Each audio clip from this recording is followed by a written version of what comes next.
പടക്കം പൊട്ടുന്ന പോലെയുള്ള ശബ്ദങ്ങളടക്കം സൃഷ്ടിച്ച് യാത്രക്കാർക്ക് പൊതുശല്യമായി മാറിയ ബുള്ളറ്റ് യാത്രക്കാരെ പിടികൂടി രൂപമാറ്റം വരുത്തിയ സൈലൻസറുകൾ അഴിച്ചെടുത്ത് റോഡ് റോളർ കയറ്റി പോലീസ് നശിപ്പിച്ചു കളഞ്ഞു.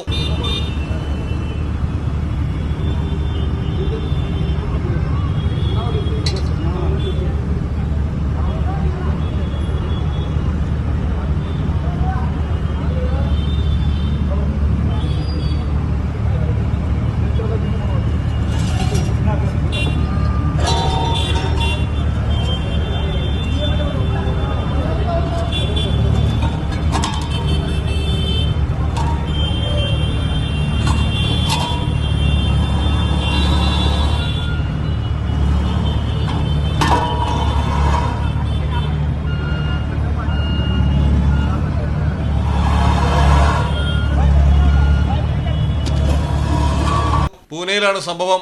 ഉച്ചത്തിലുള്ള സൈലൻസറുകൾ ഉപയോഗിച്ച് വിദ്യാർത്ഥികളടക്കം യാത്രക്കാർക്ക് നിരന്തരം ശല്യമാകുന്നുവെന്ന പരാതിയിൽ കോണ്ട്വാ പോലീസ് കർശന നടപടിയുമായി രംഗത്തെത്തുകയായിരുന്നു. പ്രശ്നം പരിഹരിക്കാൻ പോലീസ് പ്രത്യേക ഓപ്പറേഷൻ തന്നെ നടത്തി. 20 ബുള്ളറ്റ് മോട്ടോർ സൈക്കിളുകളാണ് പിടികൂടി ഉടൻ തന്നെ മുനിസിപ്പൽ റോളർ ഉപയോഗിച്ച് സൈലൻസറുകൾ നശിപ്പിച്ചു കളഞ്ഞത്. വാഹന ഉടമകളുടെ പേരിൽ കേസെടുക്കുകയും ചെയ്തിട്ടുണ്ട്. News desk Malayalam television. Relief മെഡിക്കൽസിന്റെ ശീതീകരിച്ച ഷോറൂമുകളിൽ താപനില നിയന്ത്രിച്ച് മരുന്നുകളുടെ ഗുണനിലവാരം ഉറപ്പുവരുത്തുന്നു. ലോകോത്തര ബ്രാൻഡുകൾക്ക് മികച്ച ഓഫറുകൾ റിലീഫിൽ മാത്രം.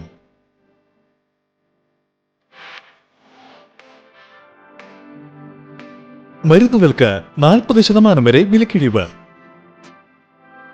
Relief medicals, opposite AVS herbal garden, Changuvetti, Kottakkal.